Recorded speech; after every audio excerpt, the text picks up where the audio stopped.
Good morning विद्यार्थी मित्रों। आज आपणो जो विडियो लेक्चर है एनी अंदर 12 सायन्स बायोलॉजी चैप्टर नंबर 5 आनुवंशिकता અને ઉદ્ વિકાસના સિદ્ધાંતો એના જે મુદ્દાઓ છે એને જોઈએ આપણે। આગલા લેક્ચરની અંદર જેનેટિક્સ એટલે કે જનન વિદ્યા શું છે એના વિશે આપણે શીખ્યા હતા। આનુવંશિકતા એટલે શું એ પણ આપણે જોયું હતું। ભિન્નતા કોને કહેવાય એના વિશે આપણે વાત કરી હતી। અમુક વૈજ્ઞાનિકો જે છે એની આપણે વાત કરી હતી, જેની અંદર વોટસન ક્રિક વિશે આપણે વાત કરી હતી। પછી મેન્ડલ જે છે એ મેન્ડલનું કાર્ય એની વાત આપણી ચાલુ હતી ચર્ચા। તો આ ચર્ચાને આપણે આગળ વધારીએ। મેન્ડલે જે કાર્ય કર્યું હતું, પ્રયોગો કર્યા હતા, આ પ્રયોગોની અંદર મેન્ડલે શું કર્યું હતું એને આપણે તપાસીએ।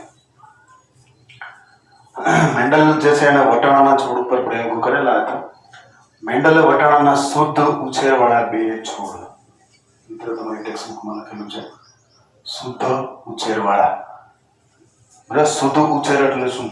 તો શુદ્ધ ઉછેર એટલે મેન્ડલે જે વટાણાના છોડો પસંદ કર્યા હતા એ છોડની અંદર બે છોડ હતા, જેમાં એક છોડ જે છે ઊંચા પ્રકાંડવાળો મતલબ કે એની અંદર જે કારકો હતા એ બંને કારકો કેપિટલ ટી હતા, અને બીજો છોડ જે છે એ નીચા પ્રકાંડવાળો મતલબ કે એની અંદરના જે કારકો હતા એ બંને સ્મોલ ટી વાળા હતા। અચ્છા મિત્રો, હવે પ્રશ્ન એ થાય કે મેન્ડલને ખબર કેમ પડી કે આ વટાણાના છોડની અંદર બંને કારકો કેપિટલ ટી છે અને બીજો વટાણાનો છોડ છે એની અંદર બંને કારકો સ્મોલ ટી છે, એને ખ્યાલ કઈ રીતે આવ્યો? તો એના માટે અહીંયા શબ્દ વાપરેલો છે શુદ્ધ ઉછેરવાળા। તો શુદ્ધ ઉછેરવાળા मतलब કે મેન્ડલે વટાણાનો છોડ જે છે એ ઊંચો વટાણાનો છોડ દાખલા તરીકે છે તો એની 4-5 પેઢીઓથી એમાં બધા છોડ ઊંચા જ આવતા હોય। એનું બિયારણ જે છે એના બિયારણ જે કંઈ 15-20 બી લીધા હોય અને 15-20 બી વાવે તો એમાંથી બધા છોડ ઊંચા જ થતા હોય। પછી ફરી પાછા એ 15-20 માંથી અમુક બીજ સિલેક્ટ કરે, એમાં જે બીજ આવે વટાણાના દાણા જે આવે એ વટાણામાંથી થોડા 15-20 સિલેક્ટ કરે અને પાછા એને વાવે તો એમાંથી બધા છોડ 100% ઊંચા જ થાય। પછી વળી પાછા વાવે તો એમાંથી બધા છોડ ઊંચા થાય। તો આવી રીતે 3 પેઢી સુધી અભ્યાસ કરી અને જો બધા છોડ 100% ઊંચા છોડ થતા હોય તો આવા સંજોગોમાં મેન્ડલે વિચાર્યું ભાઈ આ શુદ્ધ ઊંચા પ્રકાંડવાળા છોડ છે। હવે આ સેમ એક્સપેરિમેન્ટ એને શુદ્ધ નીચા પ્રકાંડવાળા એટલે કે સ્મોલ ટી વાળા વટાણાના છોડ સાથે એને કરેલો હતો કે 3-4 પેઢી સુધી એને ઉગાડ્યા તો બધાની અંદર 100% બધા છોડ છે કેવા થતા હતા? નીચા થતા હતા। તો હવે આમાંથી એને બે છોડ પસંદ કર્યા, જેમાંથી એક છોડ જે છે એ ઊંચા પ્રકાંડવાળો હતો અને બીજો છોડ છે એ નીચા પ્રકાંડવાળો હતો। અને આપણે અહીંયા લખીએ પહેલો છોડ જે છે એ ઊંચા પ્રકાંડવાળો, એની સામે બીજો છોડ જે છે એ નીચા પ્રકાંડવાળો। વિદ્યાર્થી મિત્રો, તમે જાણો છો કે ઊંચા પ્રકાંડવાળા છોડ જે છે એની અંદર જે કારકો છે કયા છે? Capital T. અને નીચા પ્રકાંડવાળો છોડ જે છે એની અંદર જે કારકો છે કયા છે? Small T. અચ્છા, હવે આવું કર્યા પછી આ બંને છોડ જે છે એ બંને છોડને એને પેરેન્ટ્સ એટલે કે પિતૃ છોડ પી તરીકે એને ગણાવ્યા।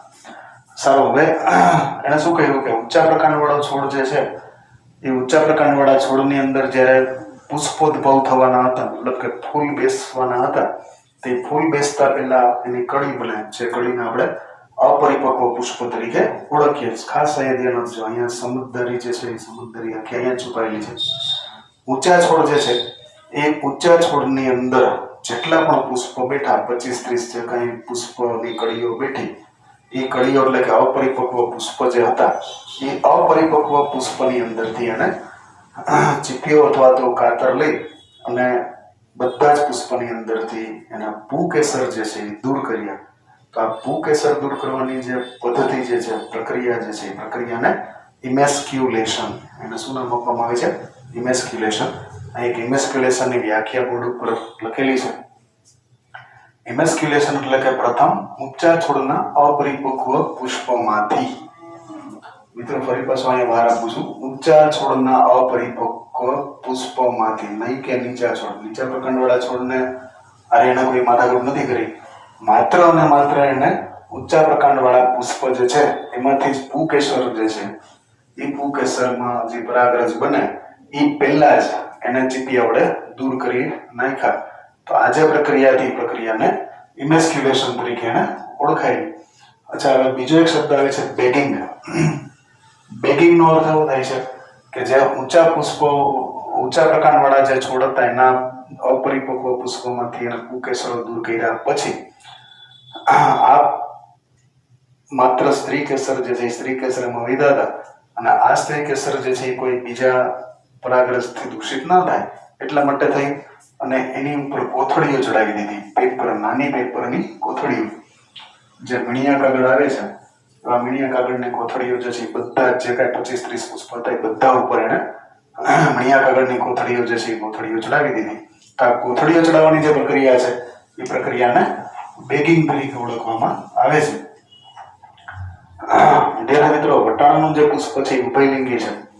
ઉભયલિંગી પુષ્પ એટલે કે જે પુષ્પની અંદર પુંકેસર અને સ્ત્રી કેસર બંને હાજર હોય તો એવા પુષ્પને આપણે શું કહેતા હોઈએ છીએ? ઉભયલિંગી પુષ્પ જે છે આપણે કહેતા હોઈએ છીએ. તો વટાણાનું જે પુષ્પ છે એ ઉભયલિંગી પુષ્પ છે. હવે અહીંયા એને શું કરેલું છે તમે જુઓ, જે ઊંચા પ્રકાંડવાળો જે છોડ હતો એ છોડ ઉભયલિંગી હવે રહેતો નથી. શા માટે નથી રહેતો? તો કે એની અંદર જે પુંકેસર અને સ્ત્રી કેસર હતા એમાંથી પુંકેસર તો એને કાઢી નાખ્યા એટલે એમાં માત્ર અને માત્ર શું રહ્યું છે? સ્ત્રી કેસર રહ્યું છે. તો અહીંયા ઊંચા પ્રકાંડવાળો છોડ જે છે એની અંદર રહેલા પુષ્પને આપણે શું કહી શકીશું? માદા પુષ્પ તરીકે પણ આપણે ઓળખી શકીશું. બરાબર, તો એને આપણે અહીંયા માદા પુષ્પ તરીકે લઈએ. અચ્છા, નીચા પ્રકાંડવાળો છોડ જે છે એ નીચા પ્રકાંડવાળા છોડની જે સ્ત્રી કેસર છે એની કશી જરૂર નથી. એમાંથી પરાગરજ જે છે એ પરાગરજ બીજામાં કાઢી લેવાની છે. તો એની માત્ર પરાગરજ જે છે એ જ આપણને કામ લાગે છે. તો અહીંયા નીચા પ્રકાંડવાળા છોડને આપણે નર પુષ્પ તરીકે ખાલી ધારી લેશું.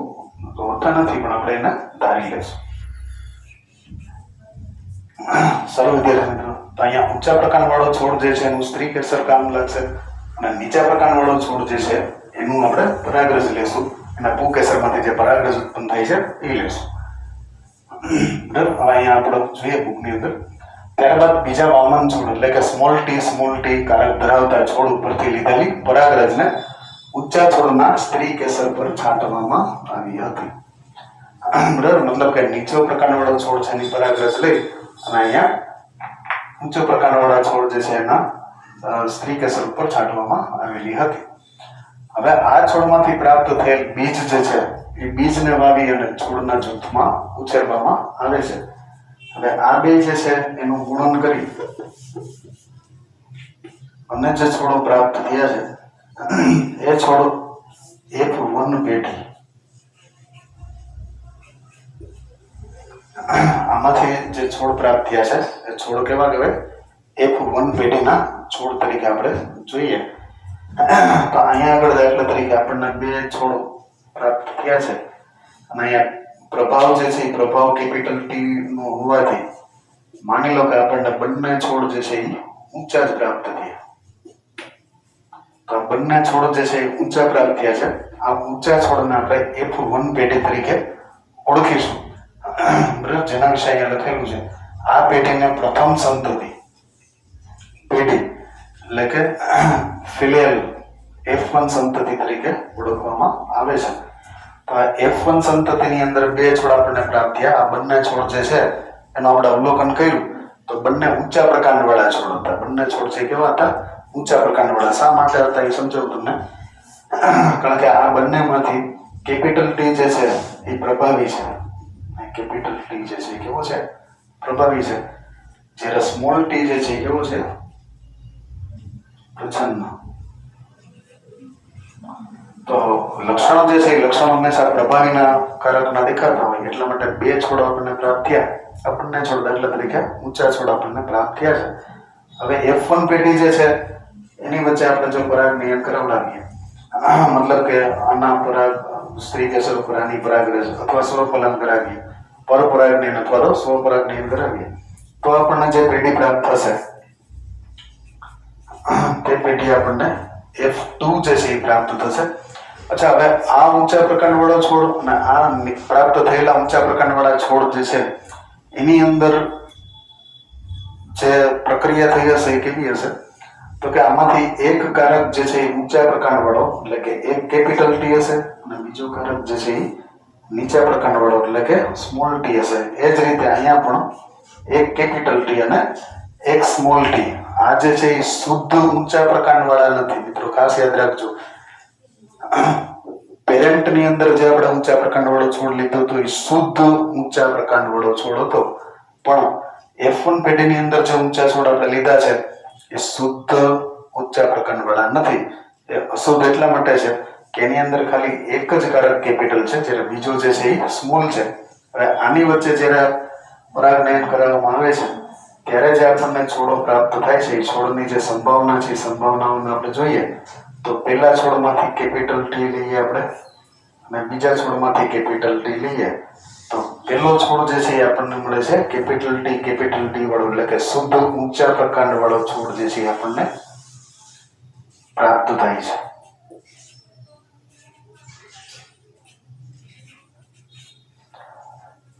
સારું, ત્યારબાદ આપણે બીજી સંભાવના જે છે બીજી સંભાવના જોઈએ તો પહેલાની અંદરથી કેપિટલ ટી લઈએ અને બીજાની અંદરથી આપણે સ્મોલ ટી લઈએ તો આની અંદર ઊંચા પ્રકારવાળો છોડ પ્રાપ્ત થાય છે પણ એ શુદ્ધ નથી.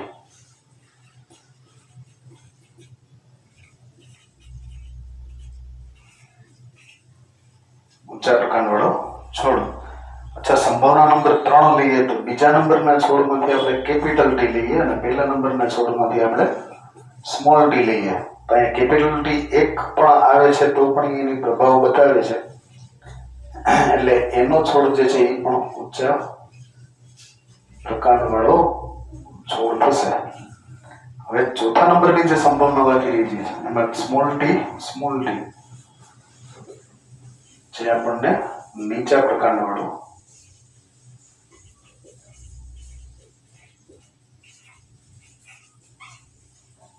છોડ જે છે એ પ્રાપ્ત થશે. અહીંયા તમે જોઈ શકો છો કુલ 4 છોડ આપણને પ્રાપ્ત થાય. આમ આ બંનેનું સંકલન કરીને જે બીજ મળ્યા છે એ બીજને આપણે પાછા વાવીએ ત્યારે F2 પેઢી બને. ખાસ ચોખવટ કરી દો, પહેલી પેઢી જે હતી બંને શુદ્ધ હતા, ઊંચા પ્રકાંડમાં પણ શુદ્ધ હતા, નીચા પ્રકાંડમાં પણ શુદ્ધ હતા. આ બંનેને આપણે અહીંયા ઇન્વેસ્ટિગેશન બેગિંગ વાળી સિસ્ટમ કરી અને એનાથી જે આપણને સંતતિ પ્રાપ્ત થઈ એ સંતતિને આપણે F1 પેઢી કીધી. F1 પેઢીમાં દાખલા તરીકે આપણે 2 છોડ પસંદ કર્યા અથવા તો એકને એક છોડમાંથી સ્વપરાગનયન કરાયું તો એની અંદર જે ઊંચા છોડ મળ્યા હતા એ શુદ્ધ ઊંચા નહોતા પણ કેવા હતા? અશુદ્ધ ઊંચા. એટલા માટે કે એમાં એક કેપિટલ ટી હતો ને સ્મોલ ટી હતો. હવે એની વચ્ચે જો પરાગનયન કરવામાં આવે છે તો F2 પેઢીની અંદર આપણને ટોટલી 4 છોડ જે છે એ 4 છોડ પ્રાપ્ત થાય છે.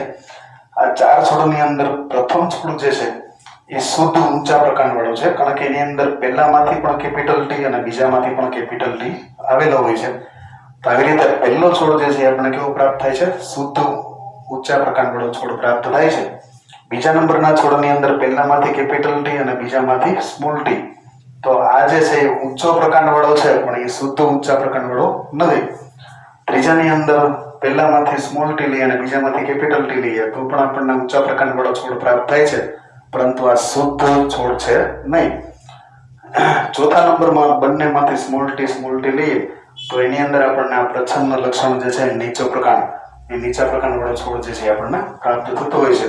તો અહીંયા જે પરિણામ જે છે એ પરિણામની અંદર તમે જોઈ શકો છો 1 1 1 અને 1 તો 3:1 જેવું પરિણામ જે છે અહીંયા પ્રાપ્ત થાય છે. મતલબ કે 100 માંથી એમ સમજી લો કે 75% છોડ જે છે એ અહીંયા ઊંચા પ્રાપ્ત થાય છે અને 25% છોડ જે છે એ નીચા પ્રાપ્ત થાય છે.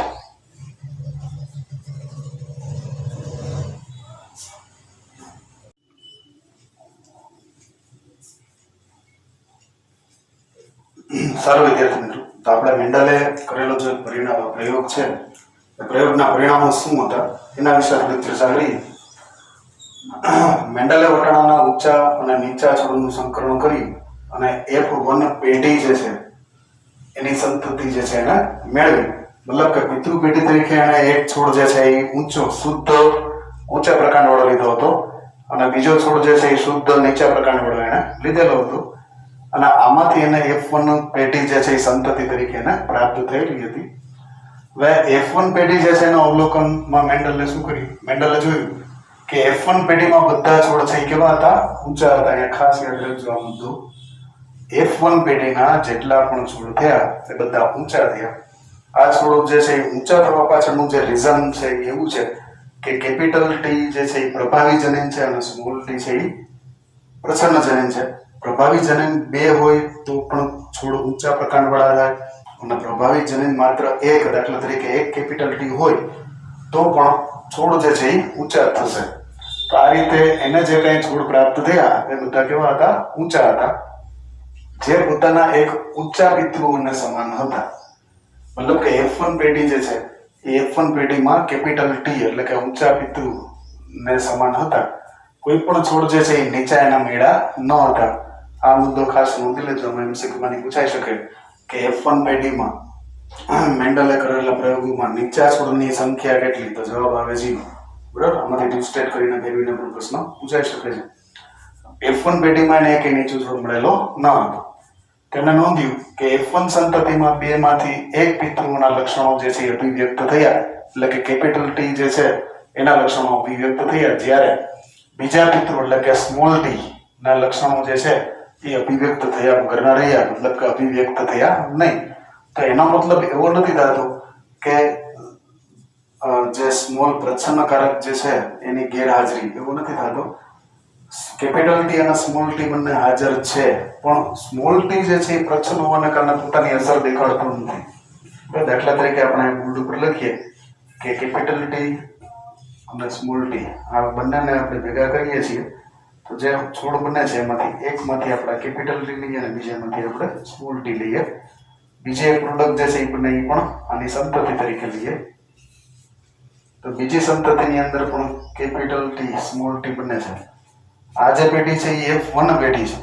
તો F1 પેઢીની અંદર સ્મોલ ટી હાજર નથી એમ નથી કહેતા, હાજર તો છે જ. બે છોડમાં સ્મોલ ટી હાજર છે, પણ પ્રચ્છન્ન હોવાને કારણે એના લક્ષણો પ્રદર્શિત થતા નથી અને કેપિટલ ટી પ્રભાવી હોવાને કારણે એના લક્ષણો જે છે એ પ્રદર્શિત થાય છે.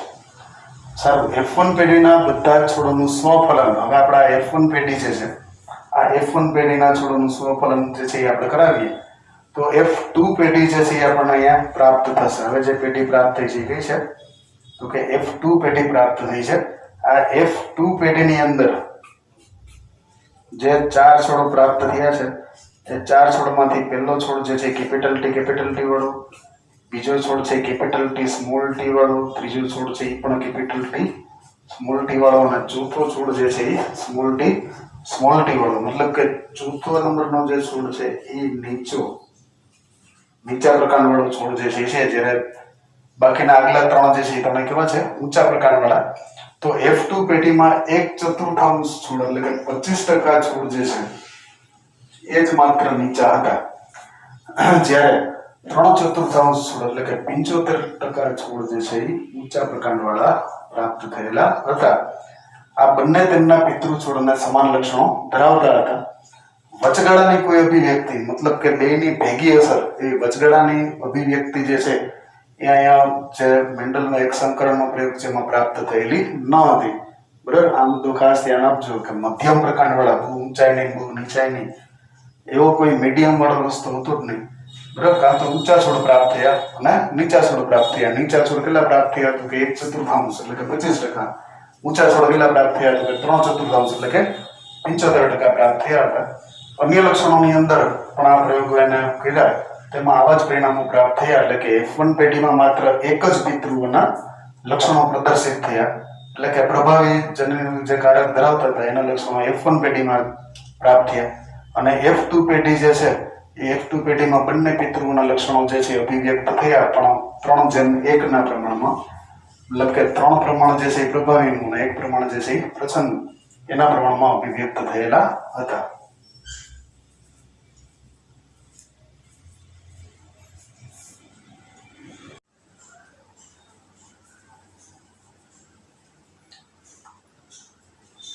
સર્વ વિદ્યાર્થી મિત્રો, તો હવે આપણે જે મેન્ડલનો એક્સપેરિમેન્ટ છે એમાં આગળ જોઈએ. મેન્ડલના પ્રયોગના આધારે કારક જે છે એ કારક વિશેની માહિતી, કારક એટલે કે ફેક્ટર, બરાબર. ફેક્ટર મેન્ડલ જે છે, મેન્ડલે પોતે જે એક્સપેરિમેન્ટ કર્યો હતો એની અંદર જે એને પરિણામો મળ્યા હતા એ પરિણામો માટે જવાબદાર જે વસ્તુ હતી એ વસ્તુને એને કારક એવો શબ્દ એના માટે વાપર્યો હતો. તો આ કારક હકીકતમાં શું છે એના વિશે આપણે જોઈએ. કોઈ બાબત સ્થાયી સ્વરૂપે પિતૃઓમાંથી સંતતિમાં જન્યુઓના માધ્યમથી ઉત્તરોત્તર પેઢીમાં વહન પામે છે, તેમણે આ બાબતને કારકો તરીકે ઓળખાવ્યા.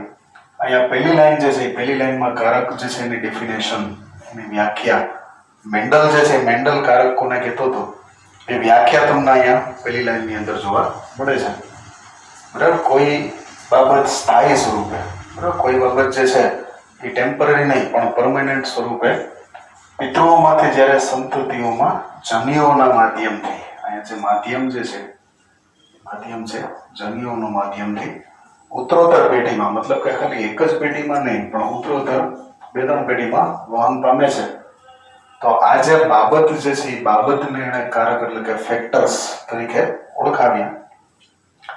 મેન્ડલ જેને ફેક્ટર કહેતો હતો એને આધુનિક સાયન્સ જે છે આપણું એ જનીન તરીકે ઓળખાવે છે. એટલે કે જનીનો જે છે એ આનુવંશિકતાના એકમો છે. આ જે મુદ્દો છે એ મુદ્દો ખાસ ટીક કરજો. આનુવંશિકતાના એકમો કોણ છે? તમને જવાબ આવે છે જનીન, બરાબર. એક એમસીક્યુ જે છે એ નાના એમસીક્યુ માંથી બને છે. આનુવંશિકતાના એકમો કોણ છે? તેનો જવાબ આવશે જનીન. જનીનો કે જે વિરોધાભાસી અભિવ્યક્તિઓની જોડીનું સંકેતન કરે છે તેને વૈકલ્પિક કારક એટલે કે એલએલએ કહેવામાં આવે છે. આ વ્યાખ્યા જે છે વૈકલ્પિક કારકની વ્યાખ્યા છે. આ વ્યાખ્યા પણ ખાસ નોંધી લેજો. એવા જનીનો કે જે વિરોધાભાસી અભિવ્યક્તિઓનું સંકેતન કરે તેને આપણે વૈકલ્પિક કારક તરીકે ઓળખાવીએ છીએ. એનો અર્થ એવો થાય કે ઊંચા છોડ જે છે એ ઊંચા છોડ ની અભિવ્યક્તિ કરતું જે કારક છે એને કેપિટલ ટી કહીએ, તો નીચા છોડ જે છે એનું અભિવ્યક્ત કરતું કારક જે છે એને આપણે સ્મોલ ટી તરીકે ઓળખતા હોઈએ. તો કેપિટલ ટી અને સ્મોલ ટી જે છે એ બંને વૈકલ્પિક કારક તરીકે કામ કરે છે, બરાબર. એકના વિકલ્પમાં ઊંચો જે છે એના વિકલ્પમાં નીચું અથવા તો નીચાના વિકલ્પમાં ઊંચું. આવી રીતે બે એકબીજાના વિકલ્પમાં હોવાથી એને આપણે શું કહેતા હોઈએ છીએ? વૈકલ્પિક કારક તરીકે ઓળખતા હોઈએ છીએ. મૂળાક્ષરીય સંકેતોના ઉપયોગમાં મોટી લિપિ એટલે કે કેપિટલ ટી, બરાબર, જે મોટી લિપિ છે એને F1 તબક્કા અને નાની લિપિને અન્ય વ્યક્ત થતી અભિવ્યક્તિ માટે લેવાય છે. આગળ મેં તમને સમજાવ્યું કે જ્યારે કેપિટલ ટી એટલે કે શુદ્ધ ઊંચા છોડ અને સ્મોલ ટી એટલે કે શુદ્ધ નીચા છોડ, આ બંને વચ્ચે જ્યારે પરપરાગનયન કરવામાં આવે છે તો આના સંકરણથી જે આપણને છોડ પ્રાપ્ત થાય છે, આ છોડ ઊંચા છોડ પ્રાપ્ત થાય છે. મતલબ કે એમાં કેપિટલ ટી જે છે એ પ્રભાવી હોય છે અને સ્મોલ ટી છે એ પ્રછન્ન હોય છે. એટલા માટે F1 પેઢી, ફરી પાછું તમને કહી દઉં, F1 પેઢી જે છે એ હંમેશા જે પ્રભાવી કારક જે છે એની અસર જ બતાવશે, જ્યારે પ્રછન્નની અસર જે છે એ તમને F2 પેઢીમાં દેખાતી હોય છે. એટલા માટે અહીંયા મૂળાક્ષરીય સંકેતોના ઉપયોગમાં મોટી લિપિને F1 તબક્કા અને નાની લિપિને અન્ય વ્યક્ત થતી અભિવ્યક્તિ માટે લેવામાં આવે છે. દાખલા તરીકે ઊંચાઈ માટેની જો આપણે વાત કરીએ તો એમાં કેપિટલ ટી કારક જે છે એને આપણે ઊંચાઈ માટે લીધેલો છે, તો એનો વિરોધાર્થી સ્મોલ ટી કે જે નીચા એટલે કે વામન માટે લીધેલો છે. હવે કેપિટલ ટી અને સ્મોલ ટી આ બંને એકબીજાના ફેક્ટર છે, કારક છે કે જેની અભિવ્યક્તિ જે છે એમાં 3 વસ્તુ બતાવેલી છે. એક અભિવ્યક્તિ છે કેપિટલ ટી, બીજી અભિવ્યક્તિ છે કેપિટલ ટી સ્મોલ ટી અને ત્રીજી અભિવ્યક્તિ છે સ્મોલ ટી. તો આ રીતે 3 રીતે અભિવ્યક્ત થતા હોય છે, જેમાં કેપિટલ ટી વાળા છોડ જે છે એ શુદ્ધ ઊંચા છોડ કહેવાય. કેપિટલ ટી સ્મોલ ટી જે છે એ ઊંચા છોડ છે પણ એ શુદ્ધ નથી, કારણ કે એની પાસે એક સ્મોલ ટી છે. જ્યારે સ્મોલ ટી છે એ શુદ્ધ નીચા છોડ તરીકે ઓળખવામાં આવે છે. જો બંને કારકો સમાન હોય એટલે કે કેપિટલ ટી અથવા તો સ્મોલ ટી તો તેને આપણે સમયુગ્મી એટલે કે હોમોઝાઇમોસ તરીકે ઓળખીએ છીએ. આ હોમોઝાઇમોસની વ્યાખ્યા જે છે એ પાછળથી કરી લેવી. જો બંને કારકો બંને ફેક્ટર સમાન હોય કેપિટલ ટી અથવા તો સ્મોલ ટી તો બંને કારકો સમાન હોય છે તેને આપણે સમયુગ્મી તરીકે ઓળખતા હોઈએ છીએ.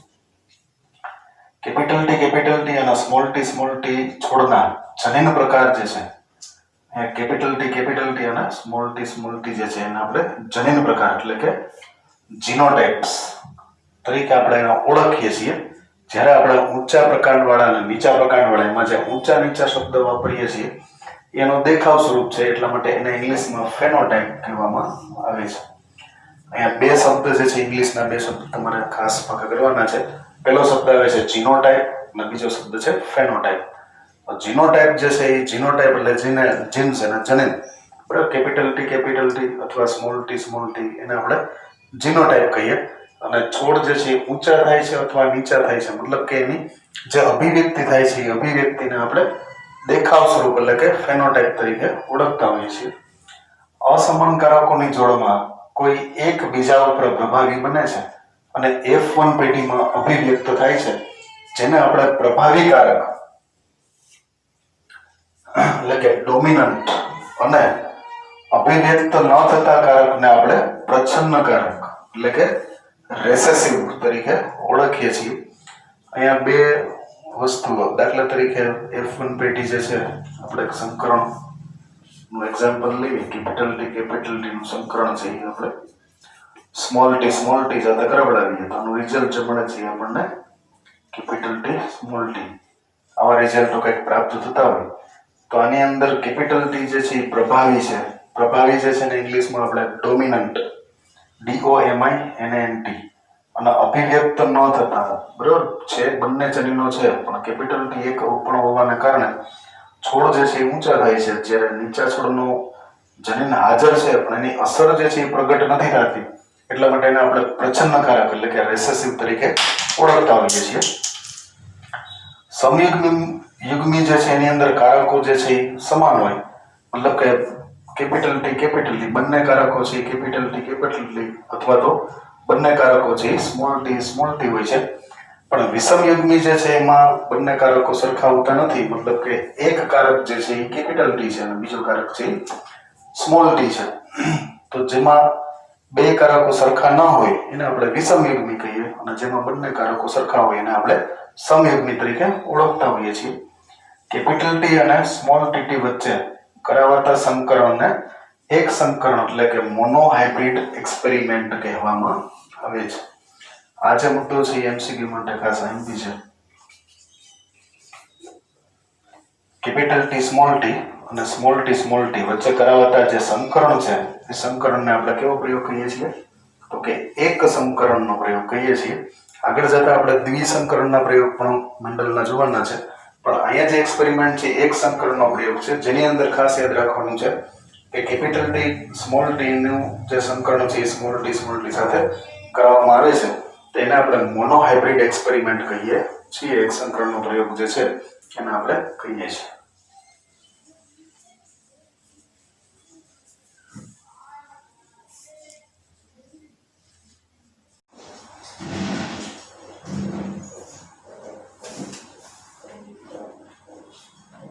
સારો વિદ્યાર્થી મિત્રો, તો હવે પીનેટ ચાર્ટ જે છે પીનેટ સ્ક્વેર એના ઉપયોગથી મેન્ડલના એક સંકરણના પ્રયોગ જે છે એની સમજૂતી આપણે જોઈએ.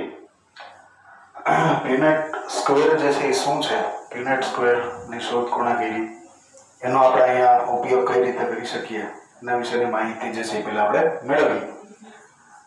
તો બ્રિટિશ જનીનશાસ્ત્રી, ખાસ અહીંયા મુદ્દો જે છે મુદ્દો જોઈએ આપણે. બ્રિટિશનો એક જનીનશાસ્ત્રી હતો જેનું નામ છે રેજિનાલ્ડ સી પીનેટ.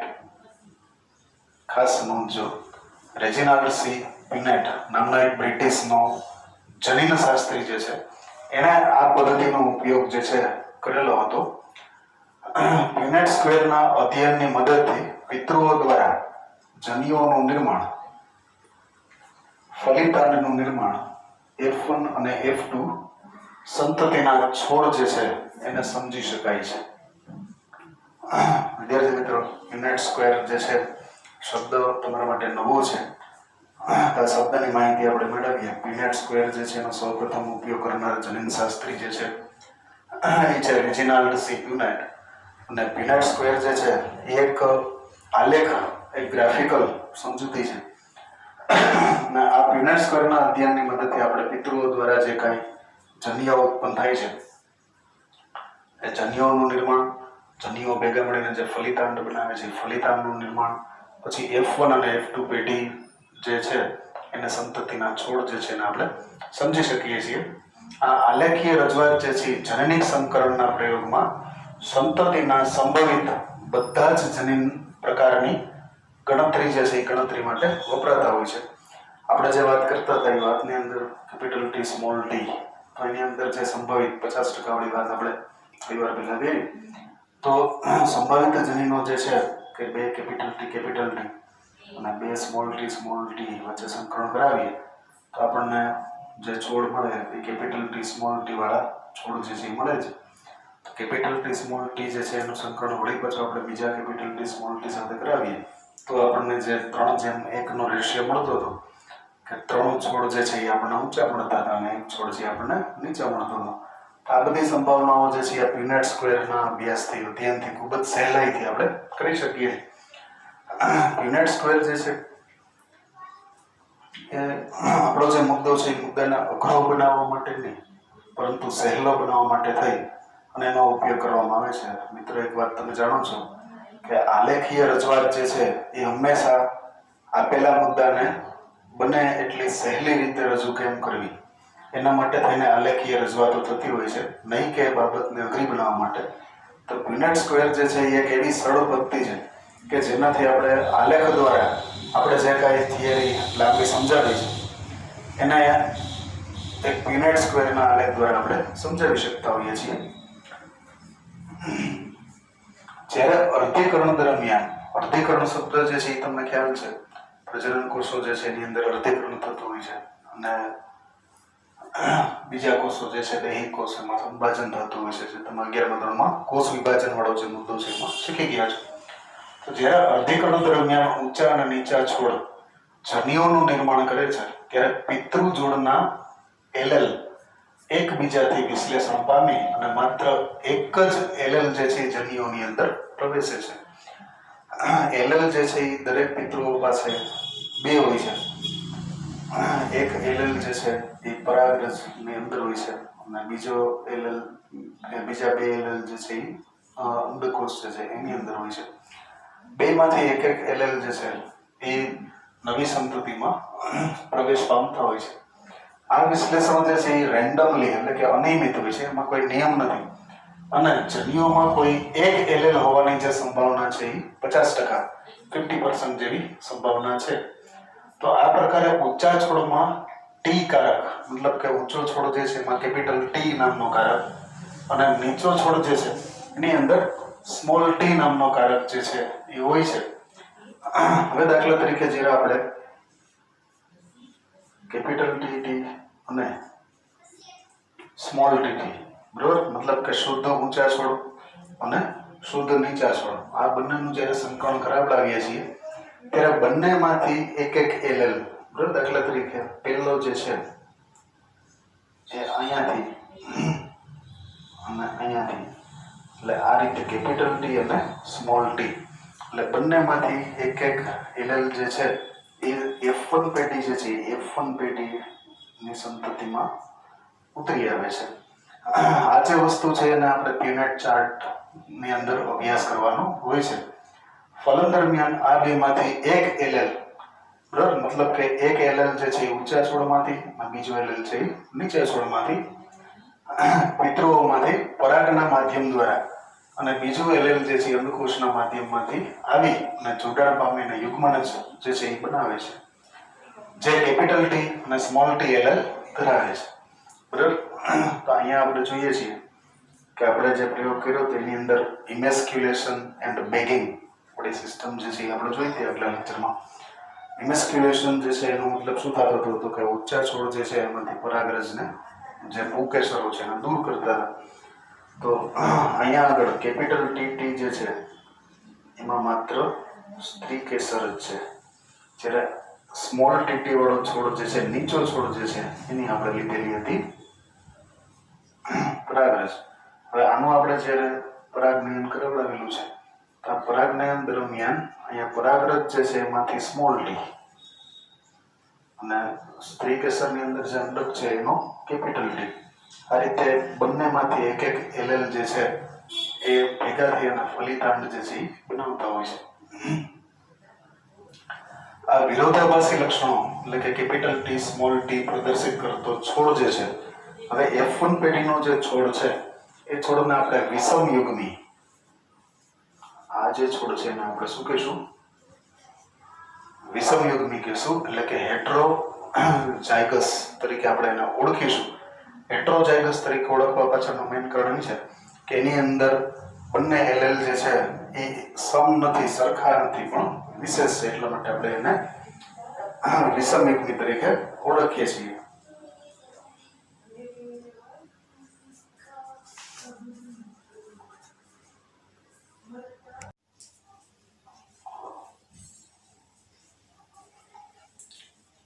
સારું વિદ્યાર્થી મિત્રો, અહીંયા બોર્ડ ઉપર આપણે પીનેટ ચાર્ટ જે છે એની સમજૂતી આપેલી છે, પીનેટ ચાર્ટ દોરેલા છે.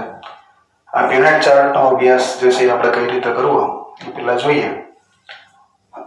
અહીંયા પીનેટ ચાર્ટની અંદર તમે આ સાઈડ જોઈ શકો છો, અહીંયા એવું લખેલું છે કેપિટલ ટી જન્યુઓ, એટલે કે ઊંચા છોડ.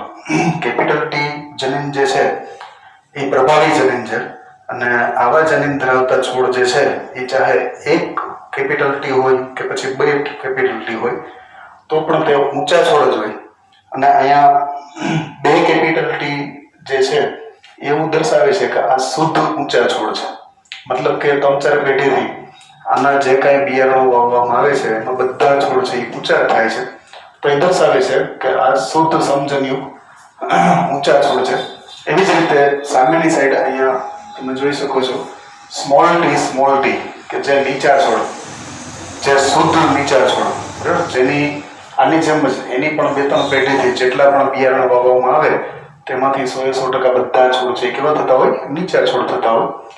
તો આ ઊંચા છોડ અને નીચા છોડ એની વચ્ચે ઇમેસ્ક્યુલેશન બેગિંગની પદ્ધતિઓનો ઉપયોગ કરી અને જો પરાગનયન જે છે એ કરાવવામાં આવે તો આપણને જે પરિણામો મળે છે એ પરિણામોની અંદર આપણે ચેક કરીએ. પેલા અહીંયાથી એક ટી લઈએ, કેપિટલ ટી, અને અહીંયાથી એક સ્મોલ ટી લઈએ, એટલે એક કેપિટલ ટી અને એક સ્મોલ ટી.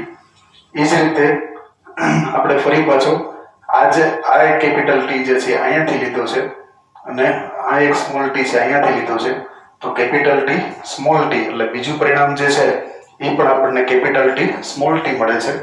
પછી એવી રીતે આનો વારો, આ કેપિટલ ટી જે છે એને આપણે અહીંયા લઈએ અને આ સ્મોલ ટી છે એને આપણે અહીંયા લઈએ તો પણ આપણને પરિણામ એક કેપિટલ ટી અને એક સ્મોલ ટી એવા પ્રકારનું પરિણામ જે છે આપણને મળે છે. અને એ જ રીતે એક કેપિટલ ટી અહીંયાથી અને એક સ્મોલ ટી અહીંયાથી, તો એનાથી પણ જે આપણને રિઝલ્ટ મળ્યું છે એ એક કેપિટલ ટી અને એક સ્મોલ ટી, મતલબ કે આ જે પેઢી છે એ પેઢી F1 સંતતિ છે. તો F1 સંતતિની અંદર જે 4 છોડ બન્યા છે, 4 છોડની અંદર એક એલએલ જે છે એ કેપિટલ ટી છે અને બીજો એલએલ છે સ્મોલ ટી છે. તો કેપિટલ ટી ની હાજરી હોવાના કારણે આ 4 છોડ જે છે આપણને કેવા મળશે? ઊંચા મળશે. અચ્છા, હવે આ જે F1 પેઢી છે, આ F1 પેઢીમાંથી કોઈ પણ બે ને આપણે લઈએ, બરાબર, એક ઊંચો છોડ અહીંયા લીધેલો છે અને બીજો ઊંચો છોડ દાખલા તરીકે આપણે અહીંયા લીધેલો છે. તો આ ઊંચો છોડ જે છે એ શુદ્ધ ઊંચો છોડ નથી, મતલબ કે એમાં બંને કેપિટલ ટી નથી કે બંને સ્મોલ ટી નથી. અહીં તમે જોઈ શકો છો આ F2 પેઢીનો, અને બીજો ચાર્ટ જે છે F2 પેઢીનો છે. અહીંયા આગળ એક કેપિટલ ટી છે અને એક સ્મોલ ટી છે. આ એક ઊંચો છોડ લીધો, અહીં બીજો છોડ છે એની અંદર પણ એક કેપિટલ ટી અને એક સ્મોલ ટી લીધેલો છે, અથવા તો આમાં આપણે સ્વફલન કરેલું છે. તો આના જે આપણને પરિણામો પ્રાપ્ત થાય છે એ પરિણામોને જોઈએ તો એક કેપિટલ ટી અહીંયાથી અને એક કેપિટલ ટી અહીંયાથી, એટલે પહેલો છોડ છે એ બંને કેપિટલ ટી ધરાવતો શુદ્ધ ઊંચો છોડ જે છે આપણને મળે છે. બીજું રિઝલ્ટ લઈએ આપણે તો એક કેપિટલ ટી અહીંયાથી અને એક સ્મોલ ટી જે છે અહીંયાથી, એટલે એક કેપિટલ ટી અને એક સ્મોલ ટી, એવી રીતનું રિઝલ્ટ પડે છે. ત્રીજાની આપણે વાત કરીએ તો એક કેપિટલ ટી અહીંયાથી અને એક સ્મોલ ટી જે છે અહીંયાથી, તો એનાથી પણ કેપિટલ ટી સ્મોલ ટી એવું રિઝલ્ટ મળે છે. અને ચોથું પરિણામ જે છે એ જોઈએ તો એક સ્મોલ ટી અહીંયાથી અને એક સ્મોલ ટી અહીંયાથી, એટલે સ્મોલ ટી એવું પ્રકારનું રિઝલ્ટ જે છે આપણને મળે છે. તો અહીંયા F2 સંતતિ જે છે એની અંદર આપણે બે પ્રકાર જોઈએ, એના સ્વરૂપ પ્રકાર પ્રમાણ જોઈએ અને એના જનીન પ્રકાર પ્રમાણ જે છે એ જોઈએ. તો સ્વરૂપ પ્રકાર પ્રમાણની અંદર ઊંચા છોડ જે છે એ આ F2 પેઢીની અંદર ઊંચા છોડ છે એ પહેલું, બીજું અને આ ત્રીજું, કારણ કે આની અંદર બંને કેપિટલ ટી છે, અહીંયા આગળ એક કેપિટલ ટી છે એક સ્મોલ ટી છે, અહીંયા આગળ પણ એક કેપિટલ ટી અને એક સ્મોલ ટી છે. તો એક, બે ને ત્રણ છોડ જે છે આપણને ઊંચા મળે છે, જ્યારે એક છોડ કે જે સ્મોલ ટી વાળો છે એ આપણને નીચો મળે છે. જનીન પ્રકારનું જે પ્રમાણ છે એ આપણે જોઈએ તો કેપિટલ ટી વાળું પ્રમાણ જે છે એ 1 છે, સ્મોલ કેપિટલ ટી અને સ્મોલ ટી ધરાવતું પ્રમાણ જે છે એ 2 છે, અને સ્મોલ ટી LL ધરાવતું પ્રમાણ જે છે એ 1 છે. એટલા માટે અહીંયા સ્વરૂપ પ્રકાર પ્રમાણ જે છે 3:1 આવે અને જનીન પ્રકાર પ્રમાણ જે છે 1:2:1 આવે. આ જે વસ્તુ છે MCQ ની અંદર તમને પૂછાઈ શકે એમ છે, એટલા માટે એના ખાસ તમારે પાકી કરવાની છે. સ્વરૂપ પ્રકાર પ્રમાણ જે છે એ 3:1 અને જનીન પ્રકાર પ્રમાણ જે છે એ 1:2:1 આવે છે.